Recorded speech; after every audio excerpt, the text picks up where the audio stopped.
ഒരു 1 പോട്ട് മീലുമായിട്ടാണ് ഇന്ന് നമ്മുടെ തുടക്കം. ലഞ്ചാണേ. Welcome back dears. എന്തൊക്കെയുണ്ട് വിശേഷങ്ങൾ? എല്ലാവർക്കും സുഖമെന്ന് വിശ്വസിക്കുന്നു. ഇതാണ് ഇന്ന് നമ്മുടെ ലഞ്ച്.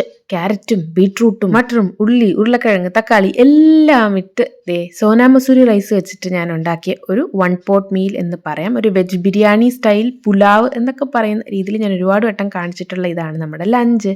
കൂടെ ഒരു സിമ്പിൾ റൈത്തയും. അപ്പോൾ രാക്കെ ഭക്ഷണമൊക്കെ കഴിച്ച് തിരിച്ചു പോവാണ്. പിന്നെ ഞാൻ കുറച്ചൊന്ന് കിടന്നിട്ട് എഴുന്നേറ്റ് നമ്മൾ അന്ന് നമ്മുടെ കർഷകൻ്റെ നിന്ന് വാങ്ങിച്ച പപ്പായയാണ്. അത് കുരുവൊന്നും ഉണ്ടായിരുന്നില്ല കേട്ടോ. അത് കുറച്ച് കഴിച്ചിട്ട് ബാക്കി ഫ്രിഡ്ജിൽ വെച്ചേക്കാം. 3-4 ദിവസം സുഖമായിട്ട് ഇങ്ങനെ തന്നെ ഇരിക്കും. നല്ല പപ്പായ ആയിരുന്നു. കയ്പൊന്നുമില്ല. ചില പപ്പായക്ക് അകത്തൊരു കയ്പ് കാണും, പക്ഷെ ഇതിന് കയ്പൊന്നും ഉണ്ടായിരുന്നില്ല. നല്ല മധുരമുള്ള നല്ല പപ്പായ ആയിരുന്നു. അങ്കുവും വരാറായി കേട്ടോ. ഓൾമോസ്റ്റ് ഒരു 4-4:15 ആകുമ്പോൾ അവൻ എത്തും. ഞാൻ പാല് കാച്ചിയപ്പോൾ അത് പിരിഞ്ഞു പോയി. എന്താണെന്ന് അറിയത്തില്ല, പിരിപിരിന്ന് വരികയാണ്.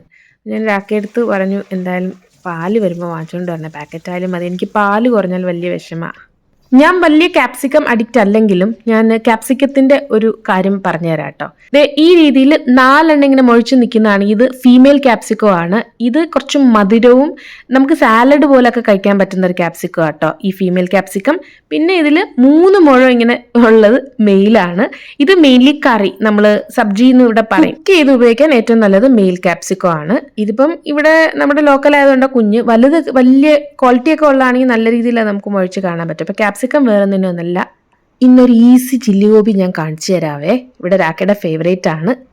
രാക്ക ഇത് എത്തിയിട്ടുണ്ട്. എളുപ്പത്തിൽ ഉണ്ടാക്കാൻ പറ്റുന്ന ചൈനീസ് ഇഷ്ടപ്പെടുന്നവർക്ക് ഒരു ചില്ലി ഗോബി റെസിപ്പി ഞാൻ കാണിച്ചു തരാം. അപ്പോൾ രാക്കെ വന്ന് കുറച്ച് സാധനങ്ങൾ ഞാൻ പറഞ്ഞൊക്കെ വാങ്ങിച്ചുകൊണ്ട് വന്നിട്ടുണ്ട്. അതിൻ്റെ കൂട്ടത്തിൽ നമ്മുടെ പാലും കിടപ്പുണ്ട്. പക്ഷേ എരുമപ്പാലാ വാങ്ങി വന്നേ. മദർ ഡയറിയുടെ ബഫല്ലോ മിൽക്ക്.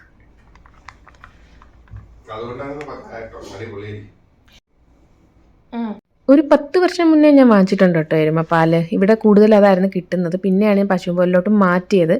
A2 മിൽക്ക് എന്ന് പറഞ്ഞാൽ ഫസ്റ്റ് ക്വാളിറ്റി മിൽക്കാണ് ഈ A2 മിൽക്ക് എന്ന് പറയുന്നത്. ഇവിടെ ഉള്ളവർക്ക് ഈ പാലിനെ കുറിച്ചൊക്കെ നല്ലതായിട്ട് അറിയാവുന്നതുകൊണ്ട് അവർ ഇങ്ങനെ നോക്കിയാണ് വാങ്ങുന്നത്. അപ്പോൾ നമ്മുടെ ചില്ലി ഗോബി റെസിപ്പി പറഞ്ഞുതരാം. ഗോബി ഞാൻ കുറച്ച് ഉപ്പിട്ടിട്ട് ഒന്ന് പകുതി വേവിച്ചെടുത്തിട്ട് അതിനകത്ത് മുളക് പൊടിയും മഞ്ഞപ്പൊടിയും വെള്ളമൊക്കെ മാറ്റിയിട്ട് ഒന്ന് തേച്ച് വെച്ചു. ഒരു അരമണിക്കൂർ അങ്ങോട്ട് കഴിഞ്ഞിട്ട് ഞാനത് നമ്മുടെ ബേക്കിംഗ് ട്രേയിലോട്ട് നിരത്തി ഇതുപോലെ ഇട്ടിട്ട് ഗ്രില്ല് ചെയ്തെടുത്തു കേട്ടോ. ഞാൻ നേരത്തെയും കാണിച്ചിട്ടുണ്ട്.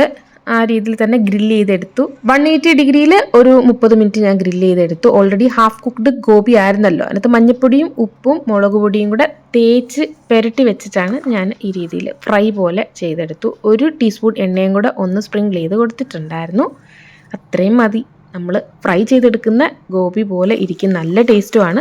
ഇനി ഒരു പാനിലേക്ക് കുറച്ച് എണ്ണ ഒഴിച്ച് സവാള ഈ രീതിയിൽ ഒന്ന് വഴറ്റിയിട്ട് നമ്മുടെ ക്യാപ്സിക്കം ഞാൻ നേരത്തെ കാണിച്ചില്ല, 2 ക്യാപ്സിക്കവും ഞാനിങ്ങനെ ഇട്ടിട്ട് ചെറുതായിട്ടൊന്ന് പച്ച കെടുത്തി എടുക്കുന്നേ ഉള്ളൂ. ഒരുപാട് അങ്ങ് വേവിക്കേണ്ട. ഇനി ഇതിലേക്ക് ഞാൻ ഒഴിക്കാൻ പോകുന്നത് ഷെസ്വാൻ്റെ ചില്ലി ഗാർലിക്കിൻ്റെ ചട്നിയാണ്. ഇത് നമ്മുടെ സോസ് പോലെയല്ല, നല്ല ടേസ്റ്റാണ്. ചൈനീസ് ഫുഡ് ഇഷ്ടപ്പെടാത്തവർക്ക് പോലും ഇഷ്ടപ്പെടും. കാരണം എനിക്ക് ചൈനീസ് ഫുഡ് അത്ര ഇഷ്ടമില്ലാത്ത ആളാണ്. പക്ഷേ ഈ ചട്നി എനിക്ക് ഇഷ്ടമാണ്. വേറെ ഒരു സോസും ഞാൻ ചേർക്കുന്നില്ല. ഇതങ്ങോട്ട് ഇട്ടിട്ട് നന്നായിട്ട് മിക്സ് ചെയ്തിട്ട് അതിലേക്ക് നമ്മുടെ കോളിഫ്ലവർ ആ ഗ്രില്ല് ചെയ്തെടുത്ത് ഇട്ട് കൊടുക്കുന്നുണ്ട് കേട്ടോ. ഉപ്പ് വേണമെങ്കിൽ മാത്രം ഇട്ട് കൊടുത്താൽ മതി. കുറച്ച് ഒന്ന് ആ സവാളയിലും ക്യാപ്സിക്കത്തിലും പിടിക്കാൻ വേണ്ടി കുറച്ച് നോക്കിയിട്ട് ഇട്ട് കൊടുക്കും. കാരണം നമ്മുടെ ചട്നിയിൽ ഉപ്പുണ്ടല്ലോ. ലാസ്റ്റ് എല്ലാം കൂടെ ഒന്ന് മിക്സ് ചെയ്തിട്ട് മല്ലിയിലയും കൂടി ഇട്ടിട്ട് ഇളക്കിയെടുക്കുക. ഭയങ്കര ഈസിയാണ്. ശരിക്കും ഞാൻ പറഞ്ഞല്ലോ, ചൈനീസ് ഇഷ്ടമില്ലാത്തവർക്കൊന്നും ഇഷ്ടപ്പെടും. എണ്ണയും ഒരുപാട് എണ്ണ ഇല്ലെന്ന് തന്നെ പറയാം. കുറച്ച് നമ്മൾ ആ സവാളയും ക്യാപ്സിക്കം വഴറ്റിയെടുത്തതേ ഉള്ളൂ. പിന്നെ സ്പ്രിങ്കിൾ ചെയ്താണ് നമ്മുടെ ഗോപി നമ്മൾ എന്താ പറയുക ഗ്രില്ല് ചെയ്തെടുത്തത്. പിന്നെ അതിൻ്റെ കൂടെ ചപ്പാത്തി, നമ്മുടെ നാട്ടിൽ പൊറോട്ട കിട്ടുവാണെങ്കിൽ അതിൻ്റെ കൂടെ ആയിരിക്കും ബെസ്റ്റ്. ഞാൻ നമ്മുടെ നെയ്യ് തേച്ച ചപ്പാത്തിയും ചില്ലി ഗോപിയും രാക്കയുടെ ഫേവറേറ്റ് ആണ്. അങ്കൂനും ഇഷ്ടമാണ്. ഞാനും ഇന്ന് ഇതങ്ങ് കഴിക്കാമെന്ന് വിചാരിച്ചു. എനിക്കൊരു ചപ്പാത്തി എങ്ങനെ മതി. എനിക്ക് വലിയ വിശപ്പും തോന്നില്ലെന്ന്. അപ്പോൾ നെക്സ്റ്റ് ഡേ മോർണിംഗ് ആട്ടോ. അങ്കൂന് സ്കൂളിൽ പോകണ്ടേ. നമ്മൾ കിച്ചണിൽ എത്തിയിട്ടുണ്ട്. അപ്പോൾ അവൻ്റെ ടിഫിൻ ബോക്സിൽ തലേ ദിവസത്തെ നമ്മുടെ റൈസ് കുറച്ച് ബാക്കി വെച്ചത് ഞാനൊന്ന് ചൂടാക്കി വെച്ച് കൊടുത്തു. പിന്നെ ബൂന്തി റൈത്തയും തിളപ്പിച്ച വെള്ളം. അവന് ജലദോഷമാണല്ലോ. ഈ മഞ്ഞ കളറിൽ കാണുന്ന നമ്മുടെ കർഷകൻ്റെ നിന്ന് വാങ്ങിച്ച നമ്മുടെ പേരക്കയാണ്.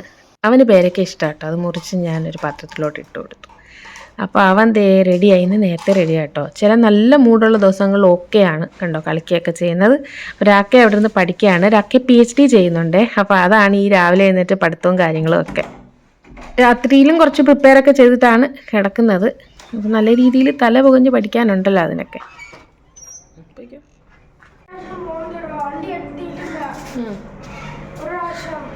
അപ്പോൾ എടുത്തിട്ടോ പതുക്കെ ഫോട്ടോ ഫോട്ടോ ഫോട്ടോ.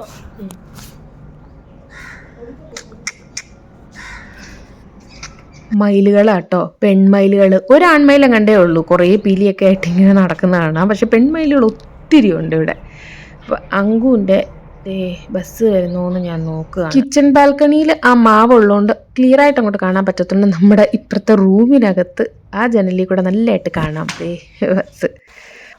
അങ്ങനെ സ്കൂൾ തിരക്കും ഓഫീസ് തിരക്കും എല്ലാം കഴിഞ്ഞ് അങ്കുവും സ്കൂളിൽ പോയി, രാഖി ഓഫീസിൽ പോയതിന് ശേഷം നമ്മൾ ലഞ്ച് ഉണ്ടാക്കാനായിട്ട് വന്നു.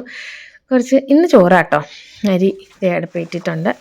ഇത് ക്യാബേജ് മട്ടറാണ്, നമ്മുടെ ഫ്രഷ് മട്ടർ കുറച്ചിട്ടിട്ട് ക്യാബേജ് വെട്ടും. നമ്മുടെ നാട്ടിൽ തോരൻ വെക്കത്തില്ലേ, അതിന് വരെ ഇവിടെ ഉള്ളവർ വെക്കുന്ന സബ്ജി പോലെ ഞാൻ പെട്ടെന്ന് ഉണ്ടാക്കിയെടുത്ത് കുറച്ച് എണ്ണയിലൊന്ന് വഴറ്റി വേവിച്ചെടുത്താണ് മസാലയൊക്കെ ഇട്ട്. നല്ല ടേസ്റ്റാട്ടോ ക്യാബേജ് മട്ടർ. പിന്നെ ഞാൻ മൂങ് ദാലാണ്, മൂങ് ദാൽ ഞാൻ പറഞ്ഞിട്ടുണ്ടല്ലോ, ചെറുപയർ നമ്മുടെ പച്ചപ്പയർ കൊണ്ടിട്ടുള്ള ഇവിടെ ഉള്ളവരുടെ ഒരു രീതിയിലുള്ള ദാലാണ്. പിന്നെ ഇത് ക്യാരറ്റ് റൈത്ത, ഞാൻ കഴിഞ്ഞ ബ്ലോഗിൽ കാണിച്ചില്ലേ, ക്യാരറ്റ് ഗ്രേറ്റ് ചെയ്ത് തൈരൊക്കെ ഒഴിച്ചിട്ടുണ്ടാക്കുന്നത്. സോന മസൂരി റൈസും. ഇതാണ് നമ്മുടെ ലഞ്ച് ഇന്ന് കേട്ടോ. നമ്മുടെ ഗ്രാമത്തിലെ കടുക് ഇങ്ങനെ പൂത്ത് നിൽക്കുന്നത് ഞാൻ കാണിച്ചു തന്നിട്ടുണ്ടായിരുന്നു. അപ്പോൾ ഇന്ന് നമ്മുടെ കാ പിടിച്ച് കിടക്കുന്നതാണ്. ഞാൻ അന്ന് പറഞ്ഞിരുന്നു കാ പിടിക്കുന്ന സമയം വരാന്ന്.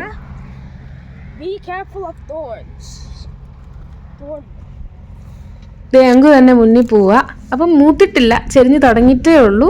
നല്ല രീതിയിൽ പിടിച്ച് ചെറിയ രീതിയിൽ പൂക്കളും ഉണ്ട്. അതെല്ലാം കാ പിടിച്ചു.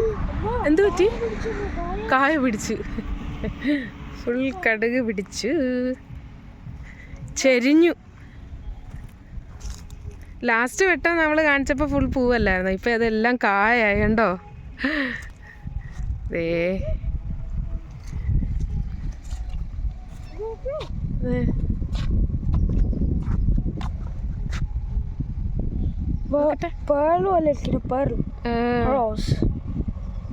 പുളിച്ച് ജ്യൂസ് ഇങ്ങനെ പൊളിക്കാൻ ഞാൻ പറന്നു പോയി കാറ്റത്ത്. ഞാൻ അകത്ത് കയറിക്കോട്ടെ.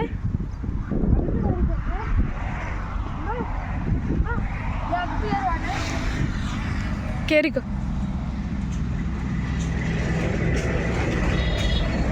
സൂക്ഷിച്ച് കയറി, താഴെ നോക്കി കയറേ. പക്ഷെ ഡ്രൈ ആണ് കേട്ടോ മണ്ണ്, അതുകൊണ്ട് കുഴപ്പമില്ല.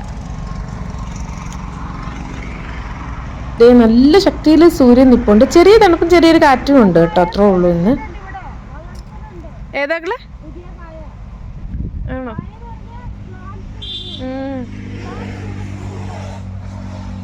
എന്ത് ഭംഗിയാണെന്നറിയാമോ ഈ കളേഴ്സ്.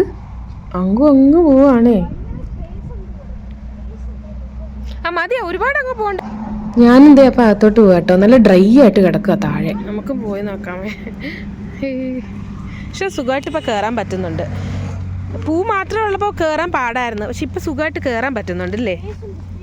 സ്പേസ് ഒരുപാടുണ്ടല്ലേ. പൂക്കളും ഉണ്ട്, പക്ഷെ കുഞ്ഞു കുഞ്ഞു പൂക്കളൊക്കെ വരുന്നുണ്ട്. അത്രയും മതി മോനെ, ഇനി ഇറങ്ങി വാ. മതി മോനെ, വാടാ. എടാ ഇനി പോരെ, മതി മക്കളെ, വായോ. ബാ ബാ ബാ. അച്ഛൻ വന്നോ. അങ്ങനെ ഞങ്ങൾ കുറേ നേരം ഇവിടെ നിന്ന് ഇങ്ങനെ കളിച്ചു കേട്ടോ. ചെറിയൊരു തണുപ്പും കാര്യങ്ങളും കാറ്റും ഒക്കെ ഉള്ളതുകൊണ്ട് നല്ല സുഖമായിരുന്നു നിൽക്കാനും. അപ്പോൾ നമ്മൾ ഈ വീഡിയോസും ഫോട്ടോസും ഒക്കെ ഇങ്ങനെ സ്റ്റോർ ചെയ്ത് വെക്കും. ഓരോ കാലഘട്ടത്തിലെയും ഇങ്ങനെ എടുത്ത് സ്റ്റോർ ചെയ്ത് വെക്കുന്നത് എനിക്ക് എന്തോ ഒരു ഹോബിയാണ്. ഇത് ഞാൻ എൻ്റെ പെൻഡ്രൈവിലും ഒക്കെ എടുത്ത് വർഷങ്ങളോളം നമുക്ക് സൂക്ഷിച്ചു വെക്കുന്ന രീതിയിൽ വെക്കാമല്ലോ. ഇതൊക്കെ ശരിക്കും നമ്മുടെ പ്രകൃതിയുടെ കാര്യങ്ങളാണ്, നേച്ചറാണ്, നമ്മുടെ ലൈഫിൽ ഓരോ ഘട്ടങ്ങളാണ്.